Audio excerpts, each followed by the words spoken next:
Voilà, Rose s'est raclé la gorge dès le début. Salut, bienvenue pour l'épisode 3.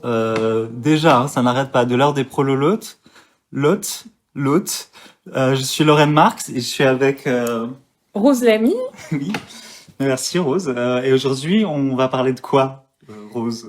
On va parler du film Emilia Pérez et peut-être élargir un petit peu sur le cinéma de Audiard. On va parler d'Audiard, comme tu l'as dit. Ce citoyen du monde, ça sera peut-être le titre de l'épisode.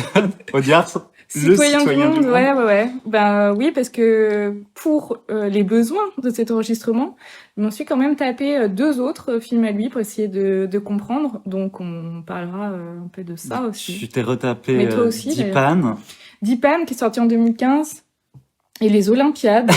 qui est exceptionnel et qu'en fait, Wow. on va en parler. Et aussi, peut-être on va en profiter pour redire un peu c'est quoi ce podcast, parce que j'ai des gens qui disent oui, alors moi je vous adore, mais je suis pas trop cinéma français. Alors ce n'est pas un podcast sur le cinéma français, c'est un podcast. On n'est pas très cinéma français non plus, hein. Faut se le dire. Les gens qui font les films et pas les films. Donc là, vous allez peut-être être déçus de voir que notre critique cinématographique, c'est toujours pas ce qui nous intéresse. Ce qui nous intéresse, c'est voilà, qui fait le film. Et là, en l'occurrence, Audiard, c'est notre client.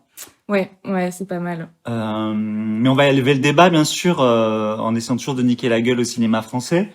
Ouais, faut pas se dire qu'on peut pas écouter ce podcast parce qu'on n'aime pas le cinéma français. C'est précisément pour ça que vous pouvez l'écouter, quoi. Enfin, je sais pas si c'était clair ma phrase. Moi, j'ai dissocié pendant que tu disais ça. C'est pas grave. De ce que j'ai fait. C'est pas grave. On coupera au montage, on va faire parce qu'il y en a pas. Petit résumé d'Emilia Pérez, ça va nous permettre de lancer tout le reste. Alors, Emilia Pérez, c'est l'histoire. Alors, je le redis, de toute façon, je le dirai à chaque fois. Donc, je suis trans, hein, donc ça me fend le cœur de comment je vais parler du personnage, mais c'est l'histoire d'un baron de la drogue, hein, qui transitionne donc pour devenir la femme qu'il a dans le fond toujours été, hein. Donc il va y avoir du mégenrage, il va y avoir des façons bizarres d'en parler, mais c'est pas notre faute. C'est la faute déjà de la société et la faute d'Audiard, hein. Et de la construction du film qui nous force finalement à considérer le personnage comme ça. Voilà. Et donc ce baron de la mafia, cette baronne de la mafia engage Zoé Saldana, une avocate jeune active en perte de conviction vis-à-vis de son beau métier, pourtant, hein, quel beau métier, pour l'aider dans sa transition. Et c'est une comédie musicale. parce que Nick Labac, parce que c'est comme ça. C'est une comédie musicale, composée par Camille et son mari. Et son mari. Qu'elle a appelé sur la scène des Césars. Donc comédie musicale aussi. Et film aussi qui traite du narcotrafic et des violences de genre, puisqu'il est question des enlèvements et des féminicides qui sont très très hauts, dont les chiffres sont très très hauts au Mexique. Mais ce que tu me racontais en préparant l'émission, c'est que aucune scène n'a été tournée au Mexique. Alors je sais pas si c'est aucune. Attends, parce que comme j'ai fait un conducteur, là, je suis en mode au-dessus, non, mais attends, c'est page 3, ça, Rose, si tu pouvais respecter le conducteur, mais tu ne l'as pas. Non, oui, alors, on peut parler de ça tout de suite. Ah non, mais après, parce qu'il le dit, non, ça vient direct. Alors, moi, j'ai cassé. Interview d'Audiard. On a cassé l'autiste. Attends, quoi? Attends, va falloir que j'aille taper ma tête contre un mur et je reviens. Okay. Audiard, interview, qui dit, attends, je l'aime trop. Je cherchais des décors naturels. Mais après 3 ou 4 voyages, alors, ça, c'est les bourgeois, on sait pas si c'est 3 ou si c'est 4, hein. Tu as beaucoup voyagé, Rose? Moi, non. Moi, et puis, je sais les compter, hein. Est-ce que tu sais compter le nombre de fois où t'es allé au Mexique? Ah bah oui, je peux te dire que jamais. Et ben, moi, je me souviens plus si c'est jamais ou 10 fois. Ouais. Donc, 2, 3 ou 4 voyages, hein. Donc, je le rappellerai tout au long du truc parce que je pense que c'est hyper important. Audiard ne parle pas un mot d'espagnol parce que Duolingo, il a dit ça ne marche pas, aussi, et il avait pas le temps. Donc, après 3 ou 4 voyages, il s'est dit, je pense que mon film a besoin de plus que ça. Et finalement, il a appelé son chef-op et a dit, écoute, Michel, on va tourner ça en France, dans des studios. Mais oui, mais pourquoi pas? Pourquoi? Et je hurle, en fait. Et en même temps, j'ai l'impression qu'il nous fournit, on va dire, on va bien sûr attaquer avec beaucoup de mauvaise foi aussi, mais il n'y a pas besoin d'en rajouter beaucoup, hein. Tu lis n'importe quelle interview, il s'est dit, oh, le Mexique, c'est pas assez mexicain. Je vais refaire du Mexique en studio et ça sera mieux. Il le dit, hein, le film avait besoin d'autre chose. Moi, attends. Ah là là, j'ai cassé le. Non mais c'est fou. Non mais c'est parce que j'ai pris. En fait, avant on était en impro. On se disait, on est trop en impro, ça va se voir. On va prendre des notes, mais du coup, ça lit les notes, c'est terrifiant. Mais ça va être bien. Ouais, mais je me suis juste permis, tu vois, pour la présentation, de rajouter tous les éléments à charge, j'ai envie de dire.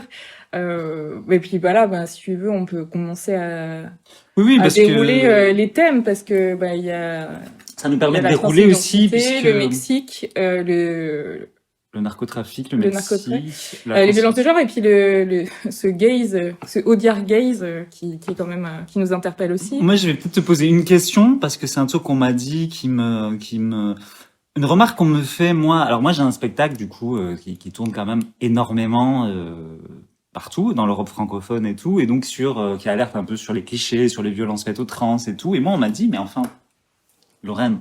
Et donc il y a des gens qui voient mon spectacle, donc qui me disent, mais ça m'a ouvert les yeux, puis qui me disent, par contre, je comprends pas. Moi, j'aime bien Emilia Pérez, je comprends pas ce que tu lui reproches. Et on m'a dit, donc j'ai dit, bah quand même. Le Mexique, tout ça, c'est pas un décor. La transidentité, c'est pas juste un sujet. On m'a dit, mais on s'en fout que ça parle du trans et que ce soit au Mexique. Ça pourrait se passer n'importe où et parler de n'importe quoi puisque c'est un conte. Qu'est-ce que tu en penses, Rose? C'est un conte. Tu dis quoi de ça? Bah oui, il y a de ça, hein, malheureusement. Enfin, pas mal. J'en sais rien, heureusement ou malheureusement, mais c'est vrai que si on compare aux autres films là dont on a parlé, c'est une trame narrative qui reprend souvent. Non, mais là, on rentre trop dans le détail. J'en parlerai Et plus donc, tard. mais est-ce que ça pourrait pas parler d'autre chose? Alors, mais finalement, pourquoi ne pas parler d'autre chose alors? Pourquoi il a pris? En fait, moi, je prendrais le truc un peu dans l'autre sens. Je pense pas que ce soit particulièrement un conte. Je pense que c'est une histoire diluée dans un regard pour un groupe de personnes qui n'a pas envie de tout savoir et de tout voir. En fait, ça passe à... C'est des histoires, mais ça, c'est classique, des histoires de gens marginalisés, que ce soit Emilia Pérez ou Dipan, qui est dans un film de 2015 d'Audiard. En fait, c'est un migrant sri-lankais qui arrive en France, où son histoire, elle est diluée dans le regard de la personne qui écrit le film, qui le produit, enfin les financeurs. Voilà, en fait, il y a comme un plafond de verre en dessous de laquelle existe l'histoire, et il y a des personnes comme Audiard qui arrivent et qui vont en prendre quelques éléments un peu dilués, dépolitisés, qui vont pas trop déranger les sphères qui vont aller voir ce film, et c'est dans ce sens-là qu'il y a cette idée de conte, tu vois, c'est le truc un peu dilué. Je sais Moi, pas ce que comment je dire pense, c'est autrement. que la personne qui me dit ça trahit les personnes qui m'ont dit ça, parce que c'est quand même ce qui revient, trahissent leur classe, leur genre et leur couleur. C'est-à-dire qu'en fait, si ça pourrait être n'importe quoi d'autre, ça veut dire que c'est interchangeable. C'est-à-dire qu'en fait, ça se passe au Mexique, et moi, je pense que c'est interchangeable. Je pense qu'il a besoin du Mexique, mais d'ailleurs, il a besoin que du décor, et il y va, il est déçu par le Mexique. Et il a besoin des trans, parce qu'on a un sujet quand même extrêmement riche en fantasmes, et donc propice au conte, justement, puisqu'il y a cette histoire de transformation. Et je parle bien de transformation, non pas de transition. Pour le commun des cisgenres bourgeois, la transidentité, c'est une transformation. C'est-à-dire qu'il y a quelque chose en fait, de merveilleux. Et il a besoin de merveilleux là, parce que il nous fait une comédie musicale. Ouais, il y a ça aussi. Et ça, c'est important. Alors, on tient à préciser, parce que ça, on les attend. Avec Rose, on est des putains de spécialistes de la comédie musicale. Je pense que Rose, peut-être, tu veux nous parler vite fait de ton rapport à la comédie musicale? Non, moi, je suis très fan de la comédie musicale. C'est pas le souci de faire de la comédie musicale. D'ailleurs, je pense que pendant le film, je me suis réfugiée dans le côté musical. Je me suis réfugiée dans Starmania, dans ma tête. Oui, bah ça, oui, souvent. Non, mais je me suis dit, comme je comprends pas trop tout ce qui est en train de se dérouler sous mes yeux, le côté musical était rassurant. C'est peut-être même un outil qui fait que les gens ont supporté le film aussi. Bon, ça, je projette beaucoup. Mais... Non, je pense qu'il y a de ça. Et il est-ce y a que un c'est truc qui nous coince dans ce film. On est coincé, c'est long et tout. Et la comédie musicale, c'est la pause, tu vois, c'est mignon. Quand il y a un petit enfant qui chante à un moment, c'est objectivement mignon, tu vois, tu peux pas le haïr. Donc voilà, ça te coince sur certains points, sachant que par ailleurs, il se passe des trucs insupportables. mais ça t'anesthésie l'esprit, en fait, ce côté comédie musicale. Mais quand tu me poses la question, est-ce que c'est interchangeable, bah oui, puisqu'on a la preuve qu'il interchange les personnages dans ses films. Au moins 2 fois, là. J'ai la preuve, tu vois. Deep Pan, c'est exactement la même histoire. Une histoire, je redis, de transformation, de dissimulation, de mensonge, où, en fait, pour Emilia Pérez, il y a finalement cette idée, voilà, j'espère que je vais pas m'emmêler. Mais il y a cette idée qu'il y a une sorte de, il y a un mensonge, il y a une infiltration aussi dans le camp des femmes, avec des moments de prédation que la personnage peut avoir sur son ex-femme qui sait même pas qui elle est. D'ailleurs, ce qui reprend, on se l'était dit. Peut-être on le précise ça, tu veux l'expliquer? Ouais, explique-le, hein, si tu veux. Alors, on vous l'explique quand même, c'est que, on allait y venir à un moment ou à un autre, c'est que, donc, la personne transitionne et l'un des plus vieux, fantasmes, clichés et même clichés mortifères sur les femmes trans, c'est qu'en fait, on est des hommes infiltrés chez les femmes qui transitionnent, qu'en fait, ce serait de se cacher dans une autre classe sociale, autre genre social, pour être des prédateurs. C'est le loup dans la bergerie. On est les loups dans la bergerie. Et du coup, c'est cette histoire-là, qu'il l'ait voulu volontairement ou pas, dire, parce que ça, encore une fois, on le précise, c'est pas la question. C'est-à-dire qu'on assiste à quelqu'un et qu'en fait, son entourage, ses enfants, son ex-femme, pense que c'est Tia Angelica, quoi. C'est genre, ce n'est pas l'ancien père, du coup, ou la mère. La personne a tellement bien transitionné. Et là, moi, je vais l'expliquer après, peut-être, qu'en fait, on sait plus, on reconnaît plus. Et du coup, voilà. Donc, j'explique ça et Et là où c'est interchangeable, c'est que donc là, on est sur un trope, un fantasme transphobe. C'est la base du discours transphobe, cette histoire d'infiltration. C'est toutes les polémiques qu'on voit sur les femmes trans dans les vestiaires, voilà, qui seraient des menaces pour le groupe des femmes. Et avec Deep Pan, donc, il nous fait la même chose avec un autre trope que je dirais d'extrême droite aussi, celle du mauvais migrant, qui en fait dans son pays était un combattant tamoul, donc considéré comme une organisation terroriste, et qui vient en France en montant une fausse famille avec une orpheline, et qui ment sur sa demande d'asile pour rentrer en France. Et ça, c'est quand même le discours réac 2025 des migrants qui rentrent en France sur une base de mensonges, alors qu'en fait, c'est des sauvages et des terroristes. Et Deep Pan, je vous spoil, mais ça se termine où finalement, il règle ses comptes parce qu'il a pris sur lui assez longtemps et il sort dans la cité avec une machette. Preuve que le naturel revient au galop, que le refoulé du mensonge finit toujours par ressortir. Et ça, c'est quand même étonnant que sur 2 films, ce soit un peu exactement la même chose. Et on a l'impression qu'ils s'amusent avec des personnages à qui, de toute façon, ils refusent la possibilité de se transformer et qui condamnent, de toute façon, à l'essence... Et est-ce qu'on peut se mettre à la place d'Audiard? Puisqu'en fait, alors, partons de 2 trucs. C'est que, est-ce qu'on pense qu'Audiard est un facho? Alors, moi, oui. Mais je pense que c'est un facho de gauche et que c'est important. Peut-être on va développer ce concept-là. Mais en revanche, Audiard nous répondrait. Alors moi, je me mets à la place d'Audiard. Hein, super. Je vais jouer Audiard. Donc super. Toujours l'avocat du diable. Ouais, mais non, mais parce qu'on est obligé de. En gros, si on l'avait en face, il dirait mais pas du tout, parce que lui il va nous dire. Mais enfin, c'est pas. Tu crois vraiment que. En fait, il reprend tous les tropes de l'extrême droite. Ouais. Et en fait, il essaie de nous faire passer que lui, ce qu'il fait en fait, c'est qu'il décrit son époque. Oui. Et alors, est-ce que ça, on peut lui répondre à ça? Ta gueule, déjà. Mais je dirais pas qu'il le fait consciemment, mais il a une fascination pour peut-être ces discours un peu flottants, un peu non dits, un peu non verbaux, que pourtant on connaît et qu'on comprend très bien. Enfin moi, je suis blanche, il y a une vibration particulière pour ces discours. On peut pas se mentir, on voit un peu. On voit très bien comment ça circule, même si intellectuellement on les combat, je vois ce qu'il ressent, ou j'arrive à comprendre ce genre de trucs. Malheureusement, j'ai une sorte de radar. Donc je pense qu'il le fait pas consciemment, mais il faut quand même s'interroger. Et en plus, les 2 films, c'est le nom, c'est le prénom du personnage. Il y a un truc quand même d'accaparement de l'histoire et voilà, moi j'ai l'impression je sais pas, ça me faisait une image à la con, mais comme moi quand je jouais avec mes Barbie petites où je leur fais faire des trucs, c'est trop ça. Voilà, des petits pantins, je leur fais faire ce que je veux, puis après je les jette et je me fous un peu des conséquences et du discours que je peux avoir sur l'émancipation du personnage et ce que ça dit de manière plus sociale, tu vois. On a un homme de 75 ans qui joue au G.I. Joe devant nous, à la Barbie, à la Polly Pocket, avec des budgets, puisque c'est ça aussi, t'as aussi ce génie là qui est consacré, parce qu'attention, c'est des critiques dithyrambiques, hein. C'est plus de 4 sur Halluciné, enfin, c'est hallucinant. Ça c'est un autre sujet, mais... Et du coup, oui, on a quelqu'un qui joue, qui s'amuse, et du coup, bah, je peux faire un corollaire, parce que je l'ai noté un peu plus loin, c'est, moi, je ne vois aucune tendresse. Bah, là, par exemple, j'avais vu, pour citer un truc le plus récent, par exemple, Anora, j'ai pas trouvé le film génial et tout, mais j'ai l'impression qu'il aime beaucoup son actrice, qu'il aime beaucoup Mickey Madison. Je trouvais qu'il y avait de la, et en général, Sean Baker,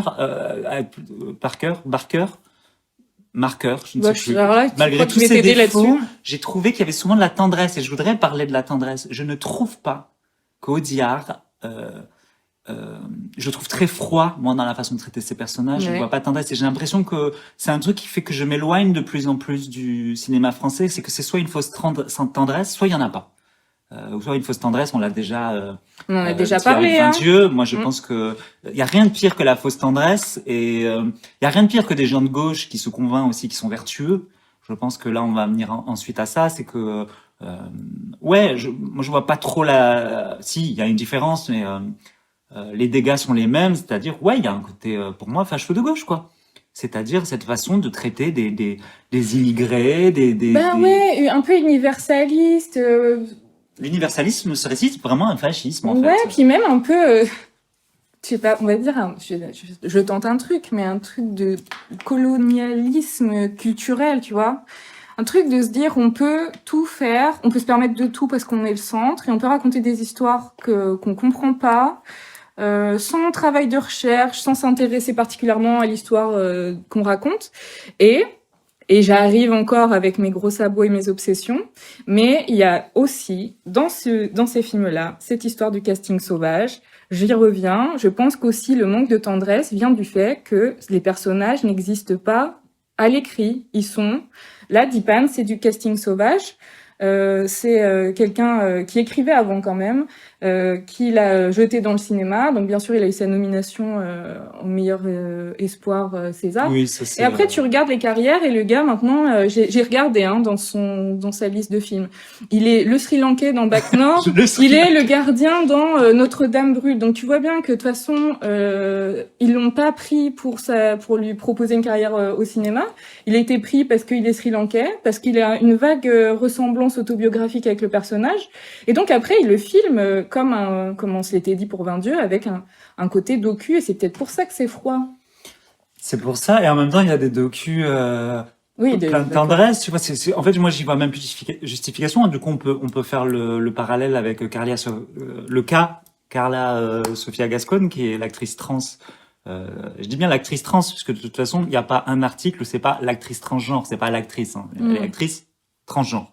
Oui, mais elle a une fonction dans le film. Voilà. Et Audiard dit à longueur d'interview, c'est sa rencontre qui fait qu'il y a le film. Sans elle, je n'aurais pas vu le film. Alors c'est marrant, mais oui, tu parles 5 minutes avec quelqu'un, tu sais que la personne est raciste. Alors on va élargir et dire que Carla Sofia Gascon, il y a eu un petit scandale. Pardon, du coup, je t'interromps, mais moi ça me pose problème qu'on se dise autour d'une personne, sans elle, il n'y a pas de film. Tu vois, je veux bien qu'on trouve une actrice ou un acteur qui incarne le personnage qu'on a écrit, sur lequel on a travaillé, qui existe par ailleurs. Mais là, en fait, c'est encore cette idée de piocher dans le réel la personne qui va faire le film. Du coup, tu prends vachement de risques. Hein. Ouais, alors oui, je vois ce que tu veux dire. Il y a un truc, je peux comprendre parce que du coup, moi, je fais des pièces et c'est vrai qu'il y a des fois, t'en viens à dire, puis tu romantises tout en fait. À un moment, tu bosses des mois avec une actrice et tu te mets à dire que elle est ton monde, machin. On va vite voir après qu'ensuite Audiard, c'est pas resté son monde longtemps parce qu'il dit qu'il a fallu la renier.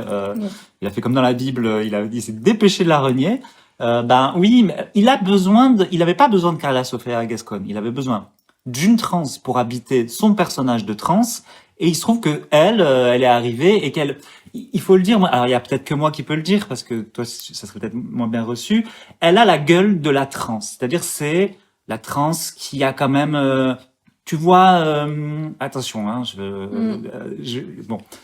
Je vais le dire parce que de toute façon tout le monde le voit et qu'il faut une trans pour le dire. Elle a cette grosse gueule de trans qu'on peut avoir où tu te dis, moi on me l'a déjà dit plein de fois, où tu te dis tu devais être un très bel homme avant, ou tu vois le mec musclé que c'était avant, que tu vois qu'en fait il y a un homme derrière. Il y a plein de types de trans différentes. Il y a des trans non binaires dont je fais partie. Il y a plein de nuances. Là il nous prend quand même la trans, c'est-à-dire celle qu'on imagine. La trans, déjà, elle parle espagnol. La trans, c'est la pute sud-américaine, tu vois, donc qui a la voix un peu grave, qui a cet accent. Et attention, il ne prend une espagnole, hein, pas une sud-américaine, parce qu'il faut quand même, il ne parle pas espagnol, donc autant te dire qu'il ne parle pas sud-américain, et que quand même, bon, on va y venir ensuite, c'est qu'en fait, il prend, imagine, tu prends Bérénice Bejo pour jouer une arabe dans SS 117, par exemple. Non, mais tu prends Léa Seydoux pour jouer une algérienne, c'est-à-dire une oppresseure, surtout Léa Seydoux, qui doit avoir une famille à mon avis, de gens qui ont fait de la thune. Oui, qui a une famille de gens qui ont fait de la thune avec le colonialisme. Et là, tu prends une espagnole, donc pour jouer une mexicaine, donc les Espagnols, on rappelle, ont massacré les peuples premiers et c'est très étrange. Et tu m'étonnes que les Mexicains pètent un câble. T'as cette Espagnole qui est raciste. Donc tout à l'heure, j'étais en train de le dire. Donc il a sorti et ben d'un coup, t'as des tweets où elle est islamophobe. Elle est turbo-facho. Et en fait, Audiard nous dit, sans elle, j'aurais pas fait le film. Tu te fous de notre gueule. Tu lui as même pas parlé. Parce que tu parles 5 minutes à quelqu'un, tu sais que la personne est raciste. Donc c'est que, ben non, ils parlent pas la même langue. Mais là, on y vient, là, ça à l'absurdité. Sans même parler 5 minutes, normalement, tu t'intéresses un peu à la personne. Enfin, je veux dire, moi, titre perso, quand je rencontre des gens, je vais un peu regarder ce qu'ils ont dit potentiellement sur leur réseau. Voilà, bon, tu vois, il y a un truc quand même d'intérêt, encore une fois. Bah parce que, mais en fait là, tu le vois. Mais en fait, ils s'en foutent parce qu'il y a un truc où ça n'a pas changé grand-chose que d'un coup Sofia Gascon soit raciste, puisqu'en fait, comment ça s'appelle, Emilia Pérez a raflé tous les prix. Ouais. Qu'en fait, je me souviens, parce que bon, comme Adèle Haenel s'était déjà cassée, elle allait pas revenir et se recasser, mais en fait, elle se lève, la sœur, parce que il y a un violeur qui a un prix. Bon, enfin là, pardon, il y a un film avec une meuf qui est facho dedans. Et en fait, ça n'a pas été boycotté, parce qu'en fait, l'islamophobie n'est pas une raison suffisante. Et puis de toute façon, comment il s'appelle, Polanski n'avait pas été boycotté non plus. Oui. Donc, on y vient quand même à un truc où moi, je suis étonné que le film soit maintenu, parce que la personne principale, l'actrice principale, est une facho, est une raciste. Et tu vois qu'en France, quand même, il y a une tolérance extrême. Et tu le vois à la cérémonie des Césars, ils font tout pour esquiver. Je pense que ça les a coincés aussi, que ce soit une femme trans. Oui, et du coup, mais traitez-nous comme tous les... neutralisation du... oula, on va pas se lancer là. Alors, on va quand même l'inviter, parce que... Mais pourquoi mais on la filme facho, pas, il y a on un la truc filme comme ça. pas. Ouais, c'est extrêmement bizarre. Moi, plus on fait nos émissions, là, et plus je suis quand même perturbée, là, c'est ce que je te disais, du fait que tous les films qu'on critique raflent tout. Donc je me dis, mais dans quelle dimension parallèle on est? Est-ce que c'est nous qui avons tort ou tout le monde qui a tort? Moi je me dis, mais quelle vieille aigrie, voilà, je comprends pas, du coup je déteste tout. Et à la fois, je suis sincèrement heurtée par les choses. Et je me dis, mais je suis complètement à côté de la plaque, voilà. Et Emilia Pérez, tu vois, c'est incroyable le succès qu'on lui fait, genre même objectivement. Alors là je fais la bad cop. Je peux reconnaître le côté musical, moi.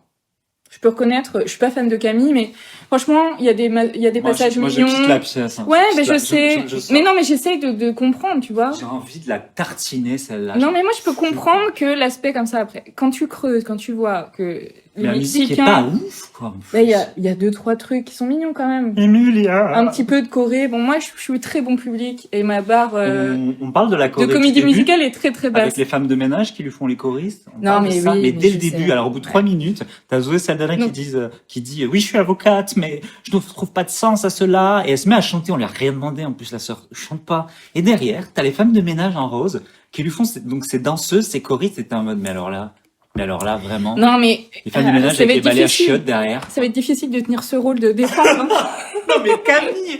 Oh là là! Mais non, mais j'essaye de trouver. Je me dis peut-être qu'il y a une performance, de la chorégraphie, du son. Bon, j'en sais rien en vrai. Tu sais, moi, je suis pas critique de ciné. Oui, le film Et moi, je veux comprendre pourquoi déjà j'y suis allée.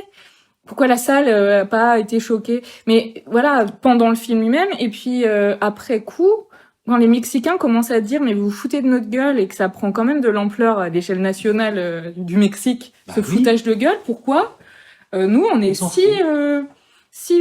on est dans nos petits souliers, c'est trop bien et même ça marche à l'international parce qu'il y a eu les Oscars. Je pense qu'il faudrait relativiser les prix et le succès populaire. C'est pas un vrai. Est-ce que Emilia Pérez va rentrer dans... Est-ce que c'est les Demoiselles de Cherbourg, des trucs comme ça, Starman? Non. Non, mais par contre ça a fait des entrées, non? Par la force des choses, la machine est lancée, mais je crois que je crois pas que ce soit le marqueur. J'ai pas regardé Rotten Tomatoes ou je sais pas quoi. C'est 5,5 sur IMDb, je crois. Donc c'est que quand même, alors peut-être qu'il y a une transe et tout, mais je crois pas que pour le coup ce soit la transe le problème. Je pense que quand même pas mal de gens voient le film et disent qu'est-ce que c'est que cette connerie et qu'il y a un truc. Bah, on parlait des Mexicains. Pourquoi nous on s'en fout en France? Moi j'ai cette phrase là, on va pouvoir la monter. Dudu, tu feras un montage s'il te plaît de cette phrase, on la mettra sur les réseaux. Je pense que déjà les films d'auteur des uns sont les films d'horreur des autres. Et quand du fait les Mexicains voient ça, ils se disent mais vous foutez notre gueule et que nous on est en mode on consomme. Et en fait, alors quelle est l'étrangeté que nous, personnes blanches, et en plus on est un pays qui est quand même pas le dernier. qui est un pays riche, on a pillé le monde entier, et alors nous, on est dans nos petits souliers face à la culture mexicaine qui se fait, mais piétiner face à, parce qu'à la limite, non, à la limite, j'allais dire, les trans, on s'en fout, tiens, vous m'entendrez pas dire ça souvent, mais alors, le Mexique, qu'est-ce qui mange les poteaux? Là, il y a une scène quand même à la fin. Où, je l'ai pas revu, moi, donc redis-moi. À la fin, il y a une fusillade, oui. du coup. Alors, ouais. Et ils sont en train de charger leur gun. Et donc, il dit, lui, en fait, il veut faire un film sur le narcotrafic, il est touché par les enlèvements. Donc, quand même, ils chargent leur gun en rythme. Il y a cette scène, t'as Zoé Saldana, là, et devant les gars qui sont en train de charger leurs flingues et de fourbir leurs armes comme ça, mais en rythme. Alors, j'ignore pas que la comédie musicale et que le rythme peut servir à être emphatique ou à dédramatiser, mais en fait, tu dédramatises quoi, là? Ces gens-là, il y a des gens qui se font massacrer au Mexique, il y a des exécutions, il y a des... et t'es en mode, tu t'es dit, Audiard il le dit, je voulais m'éloigner du sérieux de l'époque. Moi je crois que t'es juste trop vieux et trop con pour traiter le sujet avec profondeur, et que là tu fais des claquettes sur les cadavres des Mexicains en fait, et ils sont en droit d'être... Sur cette indifférence quand même au sort de l'autre. Hein, bah, c'est l'universalisme, c'est-à-dire qu'on te fait l'universalisme, et qui est un fascisme de gauche, nous fait croire qu'en fait l'universalisme c'est... Tout le monde est pareil, donc en fait on a un intérêt pour tout le monde, mais en fait c'est pas tout le monde est pareil, c'est on se fout de tout. Un intérêt relatif, voilà. C'est pour pouvoir faire des personnages qui ont une vie relative par rapport à la nôtre, qui serait le centre, voilà. Donc on leur accorde un intérêt particulier, tu vois, c'est pas... puis, ça sert à ils ont pas la même intériorité, ils ont pas les mêmes trajectoires, ils souffrent pas, donc c'est une déshumanisation aussi, voilà. En fait, l'universalisme, ça permet de rendre tout le monde blanc, disons-le. Ouais. C'est qu'en fait, tu regardes les Mexicains, ils n'en connaissent pas de Mexicains. Ouais, de tout diluer, on revient au mot diluer, c'est de rendre tout le monde dilué dans la même soupe. Olympiade, alors attention, je vais le sortir, ne clippez pas s'il vous plaît, mais quand même, Olympiade, donc au début, c'est un mec moi, j'ai noir même pas envie d'en parler. Et une meuf asiatique, et enfin le noir il est blanc. Enfin désolé, hein, je le dis, hein. Il parle comme un blanc, il a la voix de blanc, je sais pas si vous avez vu le film Sorry to Bother You, ça s'appelle la voix de blanc, c'est quand tu décroches le téléphone et si tu veux qu'on te prenne au sérieux, tu prends ta voix de blanc en fait, quand t'es non blanc. Et tu dis bonjour, je m'appelle. Et en fait, il arrive, et t'es en mode, ok, je dis pas, attention, que tous les noirs doivent avoir une casquette à l'envers et bicrave, hein. Je dis juste, tout le monde est blanc finalement chez Audiard. On utilise la composante de la race uniquement pour faire avancer le scénario. Donc, t'as besoin d'un Sri Lankais, machin truc. Okay. Oui, et pour aussi utiliser quelques petits stéréotypes et quelques petites... On a besoin du cliché. Un peu de fétichisme aussi. Donc décor. on les dilue, mais pas trop non plus. Par exemple, dans Olympiade, l'héroïne est chinoise, et 6 minutes de film, elle est à torse nu 2 fois, elle chante au karaoké toute nue sur son canapé. Bon voilà, il faut aussi un peu d'exotisme pour fétichiser, mais les trajectoires et les intériorités sont blanches, quoi. Et en même temps, oui et non, parce qu'en fait, il y a déjà, on va en parler ensuite, il y a ce malaise de la gauche à pouvoir traiter de la race, à pouvoir en parler. Donc ils sont mal à l'aise, mais quand même, ils sont racistes. Parce qu'en fait, tu vois, donc Olympiade, c'est un film, dès le début, les gens baisent et tout, pourquoi pas, c'est Céline Sciamma qui s'ennuyait, à mon avis, elle doit pas beaucoup baiser, donc du coup... le film qui est censé représenter la génération Tinder. Le scénario, voilà, c'est Céline Sciamma, il faut qu'elle arrête de parler de quoi que ce soit, la sœur. Moi, je lui dis, c'est un message officiel que je lui envoie. Parce qu'en fait, on ignore, du coup, il y a jamais de personnes asiatiques. Il y a jamais de personnes asio-descendantes, ou je sais pas comment on dit. Et quand même, là, donc on la traite comme une blanche, on pourrait me dire, c'est juste une meuf qui baise. Mais c'est une asiatique, on voit dès le début sexualisée. On a vu 3 fois sa chatte en 10 minutes. C'est sain. Elle chante du karaoké, mais comme tous les Chinois, apparemment. Dès le début, on entend sa mère, elle va à l'épicerie. Elle est toxique, sa mère. Donc c'est vraiment la maman dragon. Donc en 10 minutes, on a quand même eu tous les clichés. Et en fait, on pourrait nous dire, mais non, c'est un personnage. Mais en fait, il y a jamais d'asiatique. Et la seule fois que vous nous la montrez, vous nous montrez en boucle ces nichons. Il y a quand même une énorme sexualisation des femmes asiatiques. Et là, on a eu tous les clichés en 10 secondes, quoi. Et elle travaille bien à l'école parce qu'elle est allée à Sciences Po. Non mais comment ignorer ça? C'est terrifiant. Ouais. Mais là, ce film, et en plus, bon, voilà, ça rassemblait. Tu te dis, c'est Audiard et Sciamma qui se mettent ensemble pour parler. Et en même temps, c'est acculturé comme film parce que, comme je le disais, en fait, je connais pas les origines exactes des gens. Là, on comprend que la meuf est chinoise. Je dis pas qu'un noir doit se comporter comme un noir ou un machin de truc. C'est qu'en fait, de toute façon, ils ne connaissent pas de noir et que le seul noir qu'ils connaissent, il a fait le Conservatoire national. Donc en fait, bah oui, en fait, ils connaissent pas d'arabe et les seules fois où ils utilisent des arabes, bah c'est pour parler de la prison. Et en fait, t'es en mode, ils ont un malaise à parler de la race, mais les seules fois où ils en parlent, c'est soit en enlevant complètement la composante culturelle c'est des gens, exactement ça. soit en mettant que les clichés. Donc t'es en mode côtoyer Un des mélange trans, des deux. côtoyer des cassos, côtoyer des arabes, et puis parlez-en. Eh ben, moi je dirais même parlez-en pas en fait. Il y a plein de gens qui Oui. pourraient écrire ces personnages-là et qui montreraient la complexité de ces personnages et qui seraient pas écrits à travers un autre regard complètement situé quoi. Et ouais, peut-être. Bon, moi c'est mon. Non, ouais, n'en Ça, parlez moi, pas, peut-être, oui. Oui, ou alors, je sais pas, prenez des consultants. Voilà, MeToo a quand même réussi à imposer pas mal de choses sur le female gaze et sur... bon, voilà, tout ça peut être critiqué, bien sûr, mais je veux dire, on entend à cet endroit-là qu'on puisse avoir besoin d'accompagnement. Peut-être que, ouais, on n'est pas, nous les blancs de la bourgeoisie culturelle. Bon, je dis nous, mais... Ah bah non, on nous non, on n'est pas est la en train bourgeoisie d'essayer culturelle. de... Bah, on Ils essaie de veulent gagner pas de de moi. l'argent, mais déjà, on va sortir bientôt le Tipeee du podcast. Si vous voulez qu'on entre dans la bourgeoisie culturelle, il va falloir payer les gens. Parce qu'en fait, Mais pardon... tu sais, on ne rentrera pas. Hein.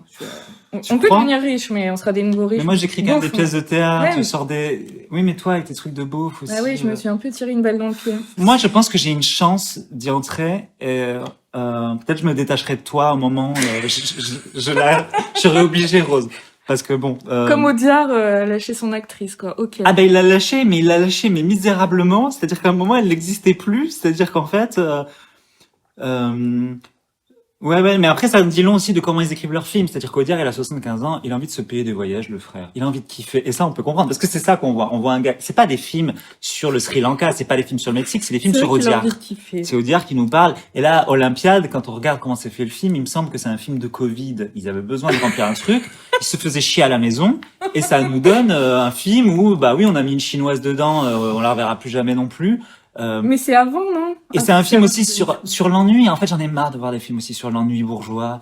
Mais tu sais que tu m'avais dit un truc, enfin, t'avais dit un truc dans l'émission, qu'en fait, la machine à produire des œuvres culturelles, elle est lancée et que du coup, là, il y a des financements, des jurys, des trucs comme ça et que forcément, dans l'eau, il y aura des trucs un peu random et qu'on peut pas s'attendre à avoir des chefs-d'œuvre en fait, il faut considérer l'art, le théâtre et le film comme c'est un moulin qui tourne. Ouais. Donc en fait, quoi qu'il arrive, le moulin il va tourner. Donc c'est-à-dire qu'il y a des budgets et les gens s'insèrent au milieu et c'est pour ça qu'on a si peu de gens qui représentés, de gens qui des cassos qui apparaissent et tout parce qu'il faut pouvoir se jeter dans la machine.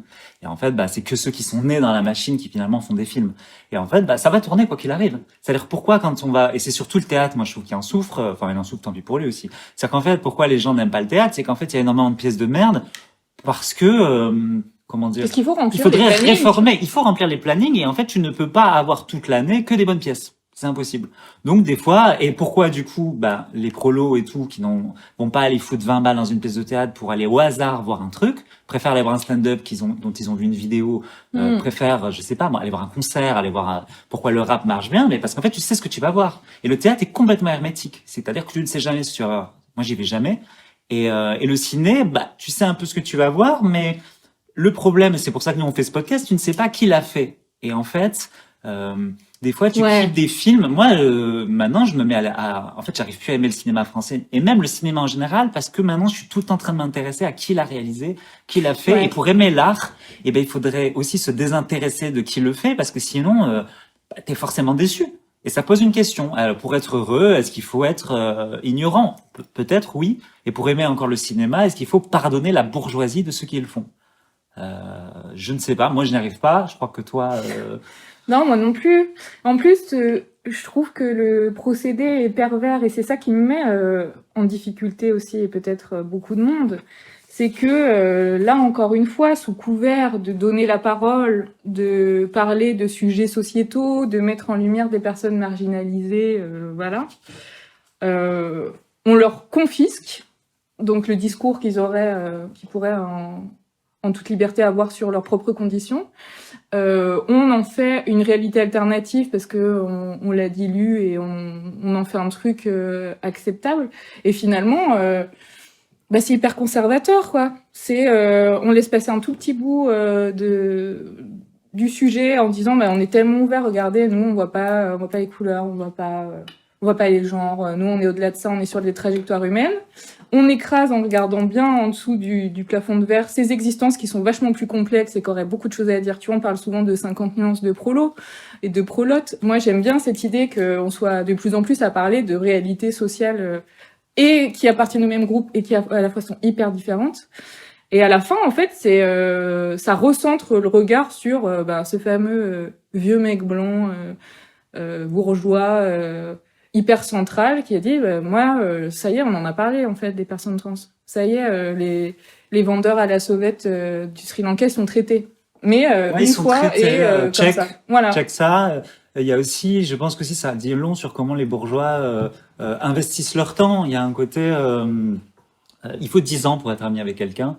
Il faut 3 mois pour réaliser un film. Et en fait, je ne vois pas beaucoup d'amitié dans les films qu'on critique. Alors, si, ils pourraient nous répondre, mais moi, je vis dans cette région-là, cette province-là. Oui. Mais en fait, je crois que les bourgeois se trompent beaucoup sur ce que c'est que l'amitié. Je pense que eux, ce qu'ils veulent, c'est... ils adorent voyager, déjà, faut le dire. Mais non, mais je pense que le voyage, un jour, on pourra faire un épisode entier sur le voyage. Moi, je pense que les bourgeois n'ont pas de souvenirs propres. Vraiment, ils n'ont que des souvenirs de voyage. Ils n'ont pas d'identité, quoi. Ils ont des souvenirs de voyage. Ils se créent des spiritualités comme ça parce qu'ils n'ont pas d'amis, quoi. Et qu'en fait, être ami avec son sujet, en fait, tu pourrais faire un film, peut-être un film dans toute ta vie. Mais en fait, si t'es réalisateur, tu vas en faire un tous les 2-3 ans. Et en fait, le temps que ça prend d'être proche du sujet, ils ont peut-être pas envie, ils veulent l'investir ailleurs. Et puis c'est investir dont il s'agit, puisqu'en fait, depuis tout petit, tout jeune, les bourgeois, ils savent investir, ils savent mettre de l'argent de côté, ils savent mettre du temps de côté. Et peut-être que investir trop longtemps sur un sujet, c'est s'interdire d'en faire un autre. Et en fait, ils veulent pouvoir tout traiter. La question est, est-ce qu'ils le traitent bien? Ils s'en foutent. Par exemple, tu le vois, Audiard, son détachement, il se montre aux Oscars quand il monte sur scène pour recevoir l'Oscar de la musique, mais du coup, il n'a pas réalisateur. Et ensuite, on lui demande en interview à la sortie, mais pourquoi vous n'avez pas glissé un mot sur les personnes trans qui subissent en ce moment des attaques de l'administration Trump horribles? Et il dit, et donc il a la parole et il dit, en fait, j'avais pas le temps pour un discours parce que j'avais pas le bon Oscar. Mais si je l'avais eu, je l'aurais fait. Mais là, il est en train de parler, il aurait pu le faire. Ouais. Et est-ce qu'il prend ce temps-là pour dire oui, j'envoie tout mon amour aux personnes? Non, il ne le prend pas. Il prend son temps pour se justifier. Et là, tu vois que c'est un détachement qui est terrifiant. Ouais, c'est l'indifférence.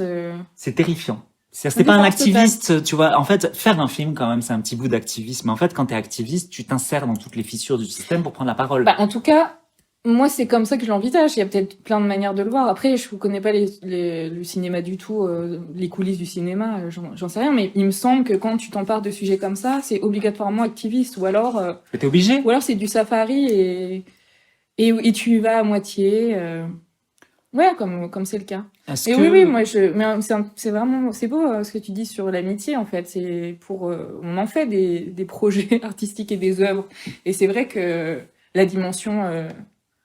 du temps que tu passes sur un sujet et du temps que tu peux passer avec les gens, c'est profond normalement. C'est beau le temps passé. Et ça devrait être profond et porteur et on devrait, pardon, je vais taper dans la table. On devrait être en empathie. Alors le mot est un peu galvaudé en ce moment, mais on devrait être intéressé par le sort des personnes avec qui on bosse. Et là, c'est vrai que c'est glacial, quoi. Et intéressé, oui, autrement que le fait de toucher des intérêts, parce que je pense que c'est pas la même. Les étymologies entre les classes sociales sont pas les mêmes, en fait. Et non, on est face à. Je pense que ce qu'on vend quand on fait de l'art, c'est on vend du temps passé. On ne vend pas un résultat. Et en fait, ensuite, on fait confiance au public pour reconnaître, nous donner de la tendresse ou de l'argent pour reconnaître notre temps passé. Et en fait, là, on voit trop de résultats. Est-ce que tu veux que je te lise des petites critiques? Oui. Là, on a ça met en détresse encore une fois. T'as l'impression d'être dans une dimension parallèle avec un monde qui a l'air de tourner hyper en phase, en harmonie. C'est terrifiant. Ouais, ça c'est très bizarre. Donc vas-y, ça illustrera. Je pense qu'on n'est pas seul aussi, qu'il y a une demande je veux dire, nous, on est là, on en fait des blagues, on dit ceci, est-ce qu'on est des vieilles connes et tout. Non, je pense que quand même, moi, des discussions que j'ai autour de moi, les gens ont quand même aussi un besoin féroce de réalité, de vérité. Ouais. Et je pense que j'ai hâte aussi de voir apparaître plus de discours comme le nôtre, où en fait, qu'on soit pas tout le temps muselé par des gens qui disent «Oh, mais aussi, il y a la liberté de l'artiste», en fait, qu'on puisse critiquer comme ça politiquement les œuvres et puis pas tout le temps et on tient à le préciser, on aime les comédies musicales. Moi, ma vie, c'est écouter des mangas, c'est regarder des conneries. On n'est pas des élitistes, on veut pas que parce que ce qui m'énerverait, et je sais que ça pourrait venir au bout d'un moment, c'est qu'on dise que nous on est élitistes, que c'est nous les élitistes. C'est comme les antiracistes sont les racistes. Qu'on reproduit une distinction à l'intérieur de la distinction. Alors que ce qu'on veut, mais moi, si on doit parler de tendresse, là je vais te lancer parce que, mais en fait, je pense à toi. Je vois le plaisir gamin, mais de ce con de Patrick Sébastien en ce moment qu'il a de chanter la quéquette à Raoul, de dire est-ce que tu l'as vu mon cul? Et je le regardais tout à l'heure. Et je me disais, alors, j'aime pas ces trucs réac et tout, mais ça fait quand même 30 ans qu'on le voit, qu'il fait partie de notre truc. Et en fait, lui, il a une tendresse encore pour la quéquette à Raoul, alors que ce con d'Audiard, au lieu d'aller voir un psy, il va aller nous chier sur des cultures, mais filme la quéquette à Raoul, Audiard, en fait. Oui, bah, au moins, il a sa saine obsession, Patrick. Il pense qu'à la teub. Il pense qu'au cul. Ouais, bah, forcément, on l'en voit beaucoup, là. Et pourquoi, alors, on a ce truc, et je suis désolée, bah oui, on va être populiste. Pourquoi on a ce décalage-là? Mais moi, j'ai trouvé, un truc qui me rassure beaucoup. Peut-être que ça aidera les gens, je ne sais pas. Moi, sur les films de ciné, où vraiment, ça me passe au-dessus, où je me dis, mais c'est quoi cette merde? Pourquoi les gens aiment? Parce que ça m'arrive quand même souvent. Je vais voir les avis du public. Et là, il n'y a pas plus puissant que les gens qui ont pris le temps d'écrire un petit commentaire sur Allociné, parce que c'est des gens qui n'ont pas accès à écrire des tribunes, qui n'ont pas accès aux médias, mais qui se disent quand même, ouais, j'aimerais bien qu'on m'écoute. Et je me dis, bon, du coup, il y a une partie de la France qu'on n'a rien à foutre de ces films, qui iront jamais les voir, ça c'est évident. Les films Enya Pérez, c'est sûr.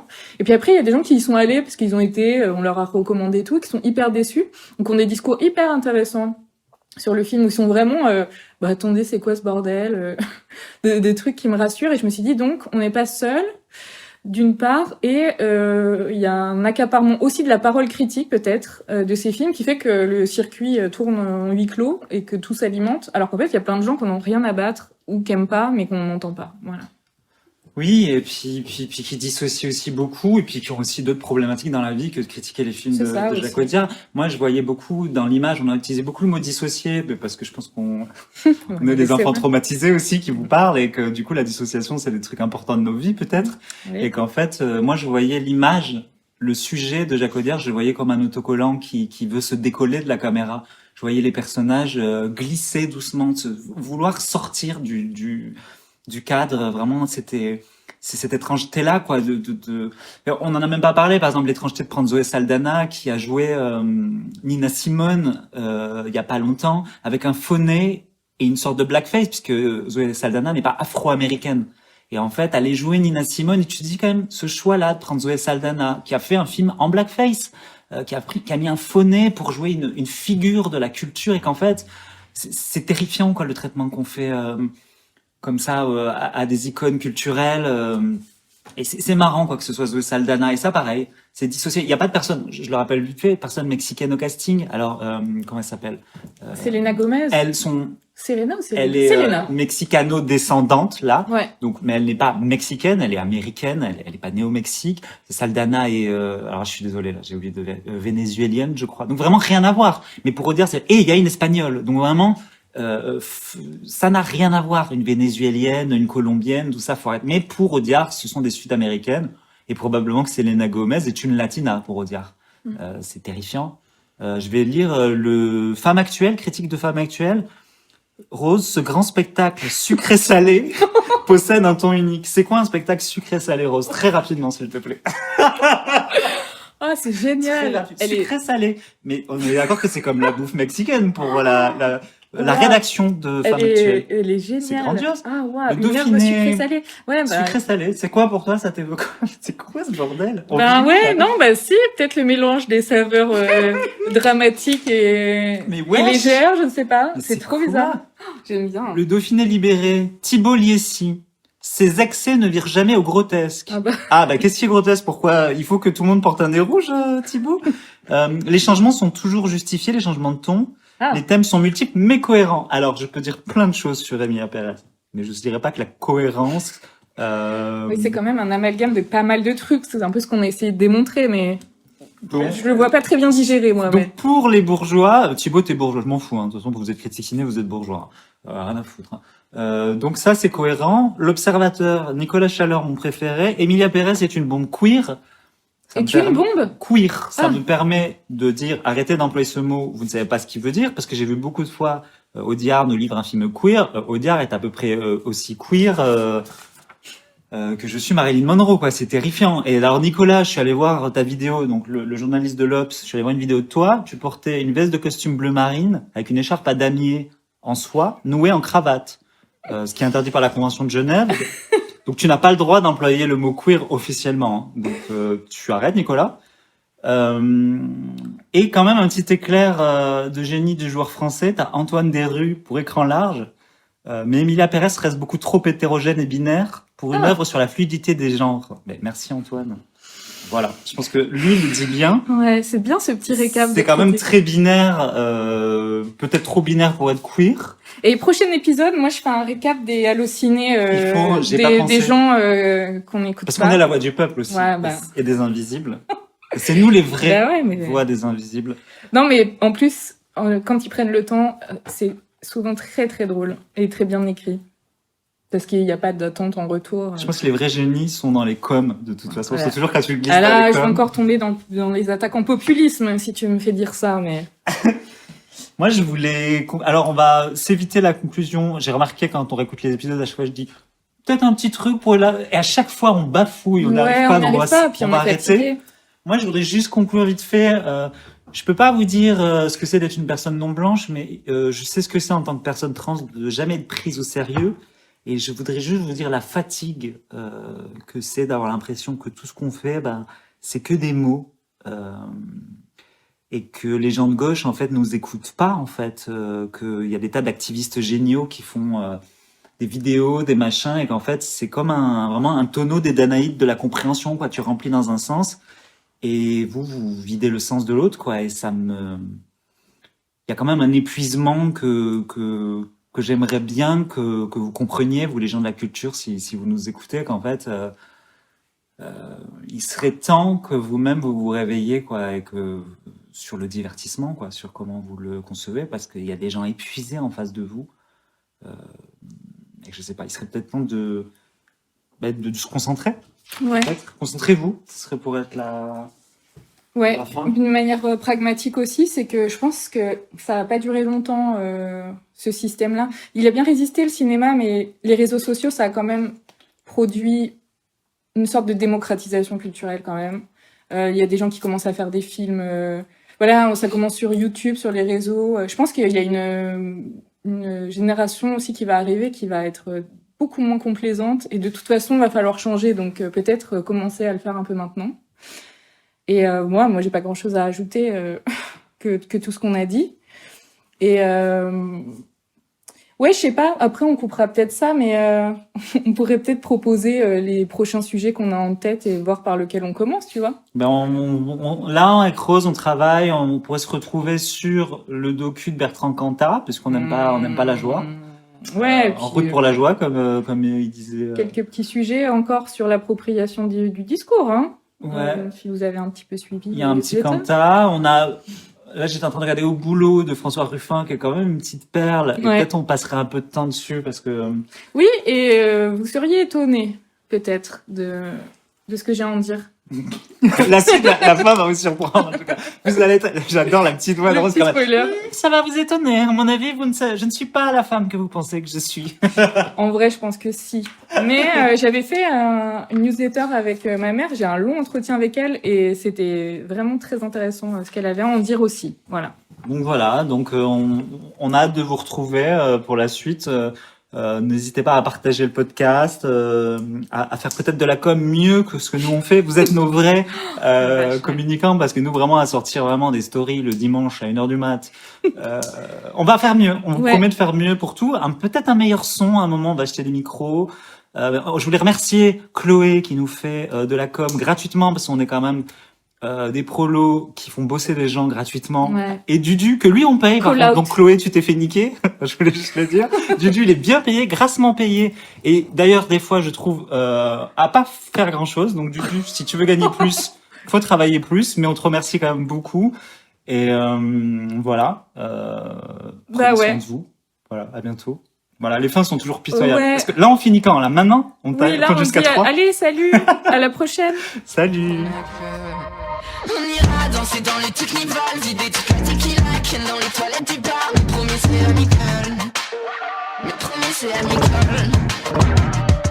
On ira s'aimer sous les barricades, cramer toute la capitale, se tenir la main sur les toits.